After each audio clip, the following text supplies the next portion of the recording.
Hello all. Let's start the second lecture of reproduction in organism. Last lecture में हमने modes of asexual reproduction complete किए थे. Now let's begin with the sexual reproduction.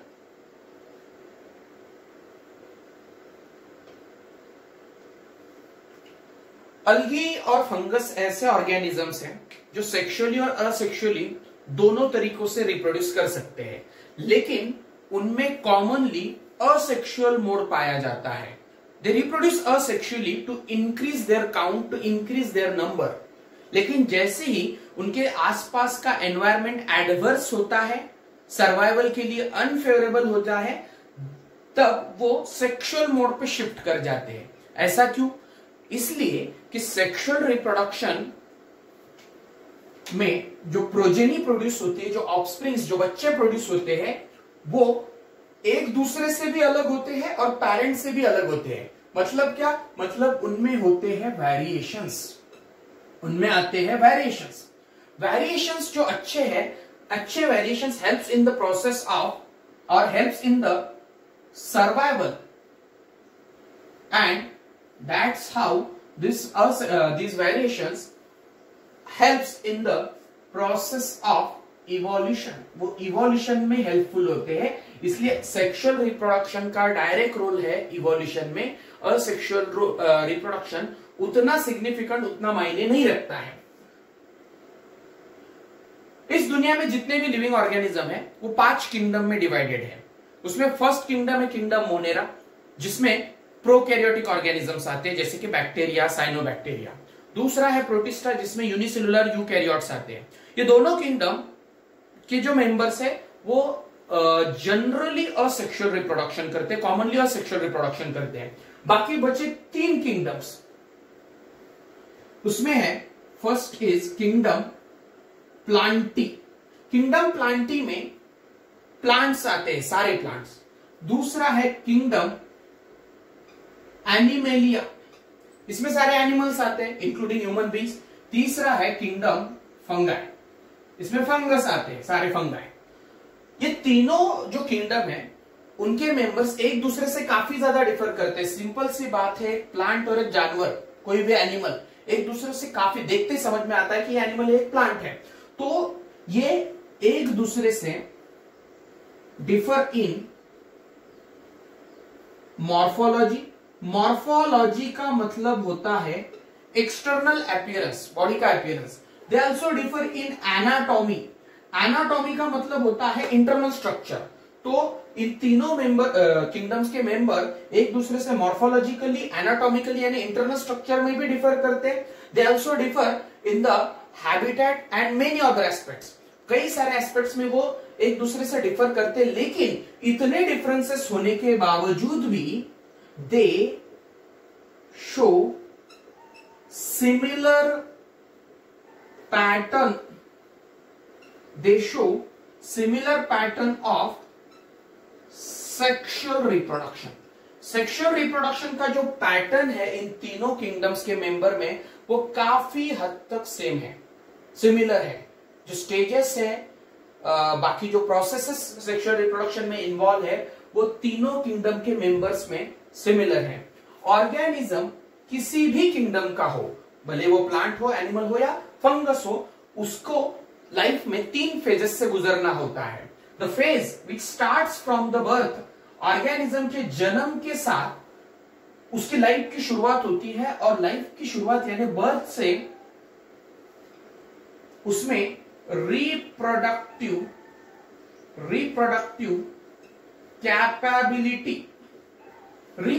Capability आने तक का जो time period है उसे कहा जाता है जुवेनाइल फेज. जुवेनाइल फेज को प्लांट्स में वेजिटेटिव फेज भी कहा जाता है, उस पर हम बाद में आएंगे. तो किसी भी ऑर्गेनिज्म का जन्म, बर्थ के बाद, जन्म के बाद उसमें रिप्रोडक्टिव कैपेबिलिटी आने तक का जो पीरियड है उसे जुवेनाइल फेज कहा जाता है. प्लांट में इसी को वेजिटेटिव फेज कहा जाता है.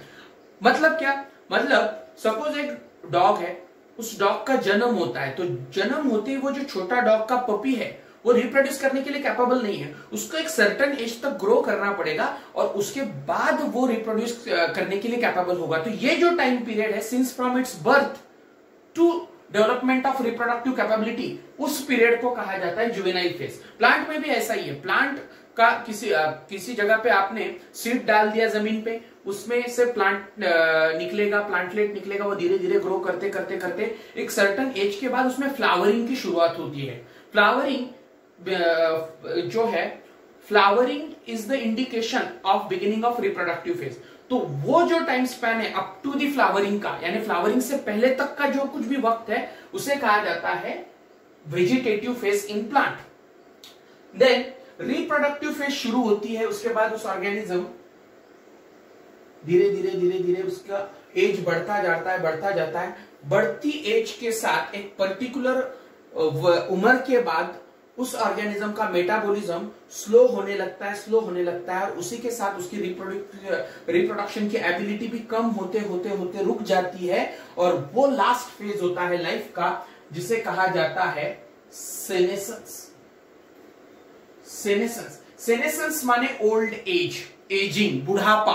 तो ये जो ड्यूरेशन है कि रिप्रोडक्टिव कैपेबिलिटी डेवलप होने से सेनेसेंस तक का, इसे कहा जाता है रिप्रोडक्टिव फेज, जिसके दौरान ऑर्गेनिज्म रिप्रोड्यूस करने के लिए कैपेबल होता है। उम्र के साथ ही रिप्रोडक्टिव कैपेबिलिटी कम होती जाती है और एक पर्टिकुलर एज के बाद ऑर्गेनिज्म कैपेबल नहीं रहता है। वो होता है उस ऑर्गेनिज्म का के लाइफ का लास्ट फेज, जिसे सेनेसेंस कहा जाता है। अब ये तीनों फेजेस जो है वो भले वो एनिमल हो या प्लांट हो, दोनों में भी हॉर्मोन्स कंट्रोल करते हैं। प्लांट हार्मोन प्लांट में और एनिमल हॉर्मोन्स एनिमल्स में इन फेजेस को कंट्रोल करते हैं। ऐसी लाइन है एनसीईआरटी में कि हॉर्मोन्स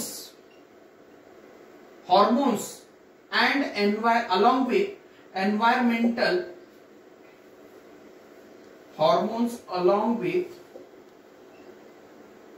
environmental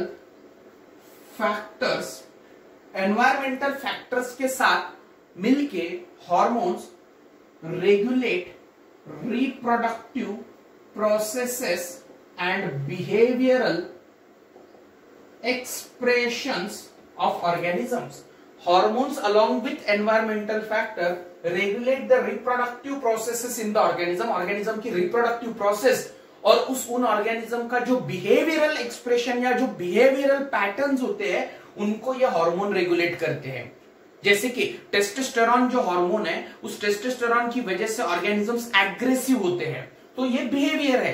तो वो जो टेस्टोस्टेरोन है वो रिप्रोडक्टिव प्रोसेस जैसे कि स्पर्मेटोजेनेसिस को स्टिमुलेट करता है, साथ ही साथ वो एग्रेशन भी प्रमोट करता है। मतलब उसकी वजह से उस ऑर्गेनिज्म का बिहेवियरल पैटर्न भी बदल रहा है या बिहेवियर उसका रेगुलेट किया जा रहा है।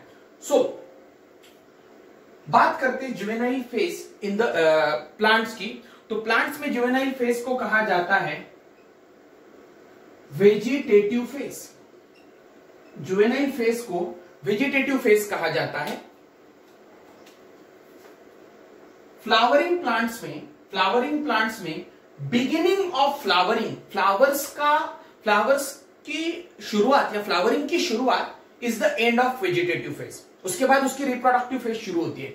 Beginning of flowering is the indication of end of vegetative phase.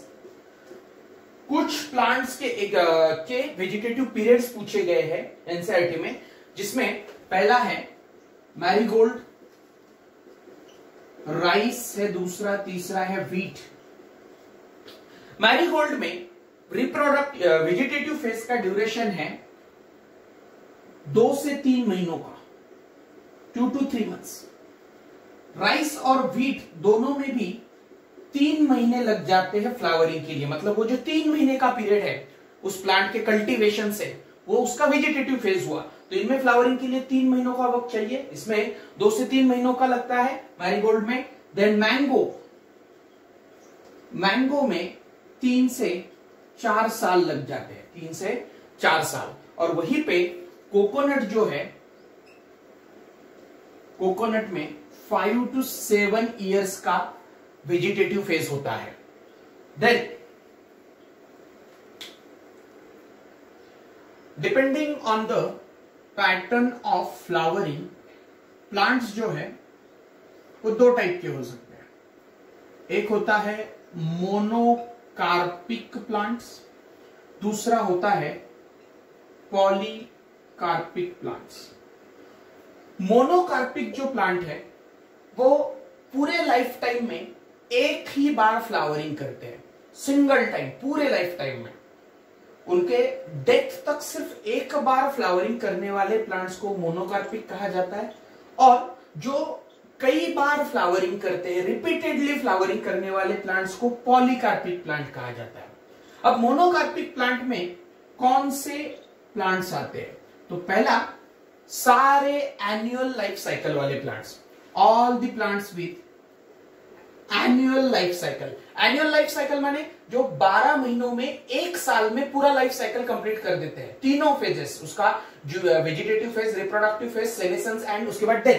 तो एनुअल प्लांट जो है वो एक साल में लाइफ साइकिल कंप्लीट करते हैं। बायनियल प्लांट भी मोनोकार्पिक ही होते हैं। बायनियल प्लांट 2 सालों में लाइफ स्पैन कंप्लीट करते हैं। और तीसरा टाइप आता है, कुछ देखो, तीसरा जो है वो है पेरिनियल प्लांट। पेरिनियल प्लांट यानी जो कई सालों तक लाइफ साइकिल होता है उनका, कई सालों तक लाइफ साइकिल चलता है, उनको पेरिनियल कहा जाता है। Most of the perennial plant polycarpic है, कई सालों का लाइफ साइकिल है, हर साल में एक पर्टिकुलर सीजन में वो फ्लावरिंग करते हैं। तो पॉलीकार्पिक जो प्लांट है, पॉलीकार्पिक प्लांट में एग्जांपल्स, पेरिनियल प्लांट ज्यादा कॉमन है, पेरिनियल प्लांट पॉलीकार्पिक होते हैं, लेकिन उसमें एक एग्जांपल है जो 2018 के नीट का क्वेश्चन भी है उस एग्जांपल पे। तो कौन सा वो प्लांट है जो पेरिनियल होने के बावजूद भी, पेरिनियल होने के बावजूद भी मोनोकार्पिक है? तो उस पे मैं आता हूं। एनुअल प्लांट के एग्जांपल, एक साल में लाइफ साइकिल कंप्लीट करते और एक ही बार फ्लावरिंग करते। Example, wheat and rice. Wheat and rice इसके एग्जांपल है। बायएनियल प्लांट जो है उसमें पहला है, आपको याद रखना, कैरेट, एंड दूसरा है radish. Carrot and radish are the examples of biennial plant, गाजर एंड मूली। देन पेरिनियल, ये नीट 2018 का क्वेश्चन था ये, कि कौन सा प्लांट है जो उसकी पूरे लाइफ में, जिसका लाइफ स्पैन 50 से 100 सालों तक का हो सकता है, फिर भी पूरे लाइफ में सिर्फ एक बार ही फ्लावरिंग करता है। उसका नाम है बैम्बू। बैम्बू जो है वो 50 से 100 सालों के लाइफ स्पैन में सिर्फ एक बार ही फ्लावरिंग करता है। जब करता है तब ढेर सारे फ्लावर्स उस पे आते हैं, और फ्लावरिंग के बाद, आफ्टर फ्लावरिंग, वो मर जाता है। It dies after flowering. Polycarpic plant, polycarpic यानी मोस्टली तो पेरिनियल प्लांट इसमें होते हैं, पेरिनियल प्लांट होते हैं, और इसमें कुछ प्लांट ऐसे हैं जो पेरिनियल मतलब जिनका लाइफ स्पैन कई सालों का है। तो हर साल में एक पर्टिकुलर सीजन में ये फ्लावरिंग करने वाले कुछ प्लांट होते हैं। वो जो इसके एग्जांपल है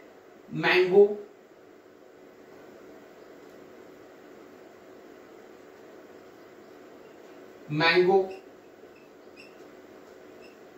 ऑरेंज, एप्पल। ये ऐसे प्लांट है जो हर साल में एक पर्टिकुलर सीजन में फ्लावरिंग करते हैं। हम सबको पता है आम का सीजन क्या होता है। अब बारिश या मतलब समर, मानसून या फिर विंटर में एक्सपेक्ट नहीं करते हो आम, उसका एक सीजन होता है। तो वैसा ही सीजन ऑरेंज का भी है और एप्पल का ही है, एप्पल का भी है। फ्रूट्स जो होते हैं वो फ्लावर से ही बनते हैं। फ्लावर का जो ओवरी होता है वो फ्रूट में कन्वर्ट होता है। तो फ्रूट्स आने से पहले फ्लावर आना जरूरी होता है। तो एक पर्टिकुलर सीजन में इन प्लांट्स में फ्लावरिंग होती है। कुछ प्लांट पेरिनियल होते हैं और throughout the year flowering करते हैं। एग्जाम्पल जो है वो चाइना रोज है। China rose flower produce flowers through the years, through the year.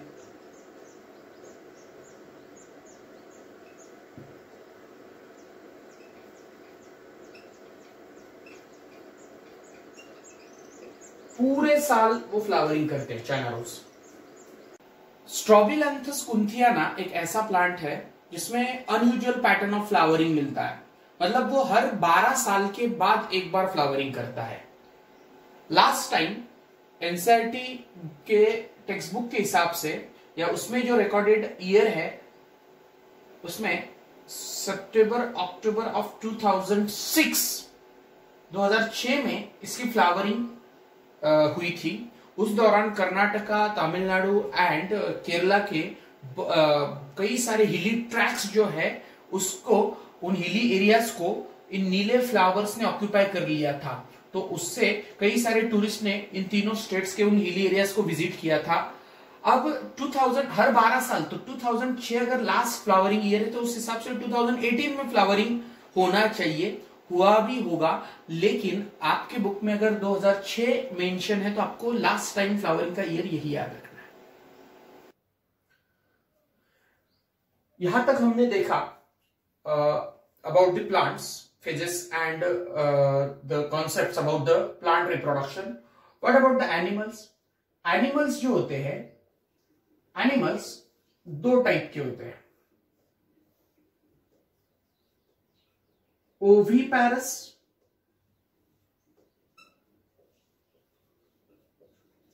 And viviparous.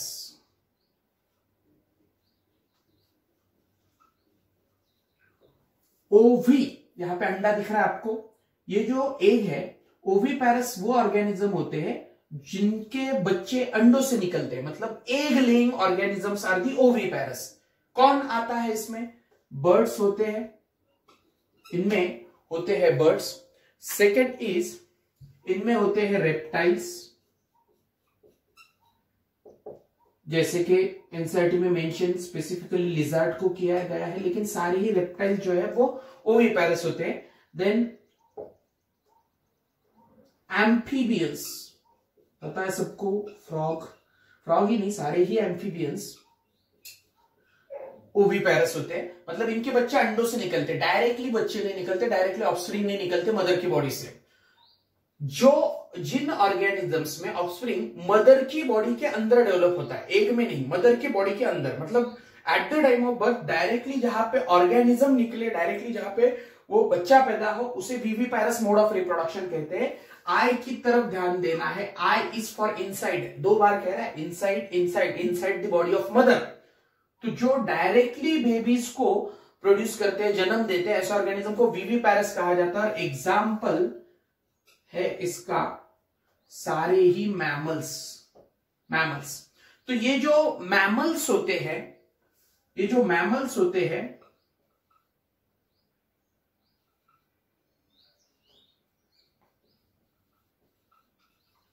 ये विविपैरस है। अब मैमल्स में 2 टाइप आते हैं, एक प्राइमेट मैमल और दूसरे non primate mammal. Primate mammal में एग्जाम्पल्स है app, monkey, gorilla, chimpanzee and human being.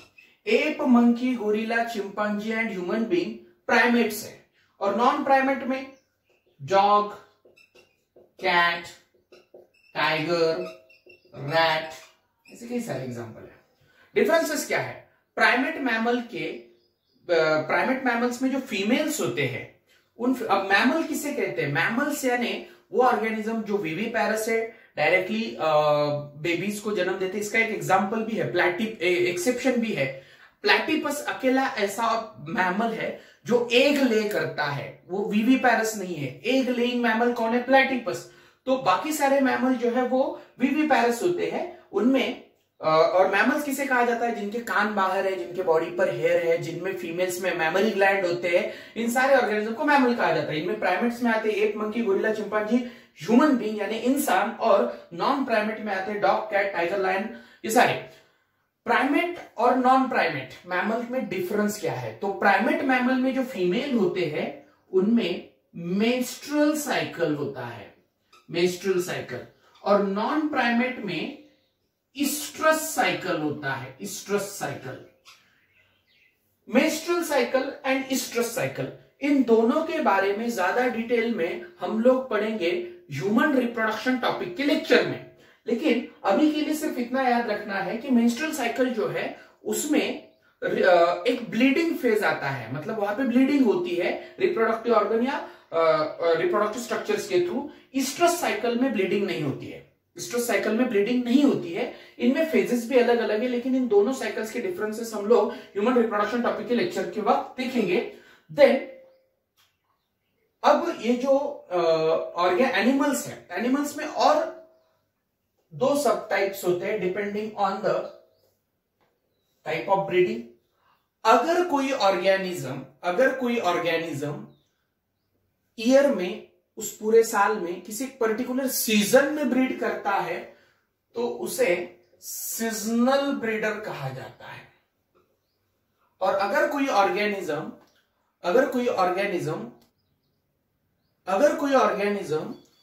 पूरे उस ईयर के किसी भी या फिर वो थ्रूआउट द ईयर अगर रिप्रोड्यूस करने की कैपेबिलिटी रखता है तो उसे कहा जाता है कंटिन्यूअस ब्रीडर,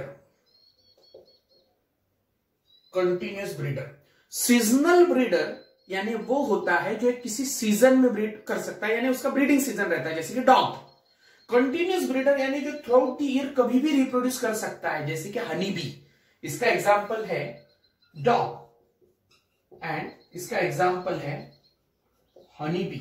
पोल्ट्री बर्ड्स भी जो है वो थ्रूआउट द ईयर रिप्रोड्यूस कर सकते हैं। देन अब यहां पर बर्ड्स, रेप्टाइल्स और एम्फीबियन जो है वो ओविपेरस है, एग्स ले करते हैं। अब इनके एग लेइंग का कोई सीजन है क्या? Yes, they are the seasonal breeder in natural captivity. Seasonal breeder है अगर नेचुरल कैप्टिविटी में है तो, लेकिन अंडर दी ह्यूमन मैनेजमेंट, या फिर ह्यूमन मैनेजमेंट मतलब पोल्ट्री फार्म में जो बर्ड्स होते हैं, तो पोल्ट्री फार्म में जो बर्ड्स है उनको कंटिन्यूअसली एग लेइंग के लिए हार्मोनली इंड्यूस किया जाता है फॉर द कमर्शियल एक्सप्लॉयटेशन। मतलब कमर्शियली ज्यादा प्रॉफिट गेन करने के लिए जो ओनर्स होते हैं वो पोल्ट्री फार्म के जो बर्ड्स है उनको कंटिन्यूअस एग लेइंग करवाने के लिए हार्मोनली या बाकी तरीके होते हैं वो एग लेइंग इंड्यूस करने के, तो उस मोड से, उस मैकेनिज्म से वो कंटिन्यूअस एग लेइंग करवाते हैं।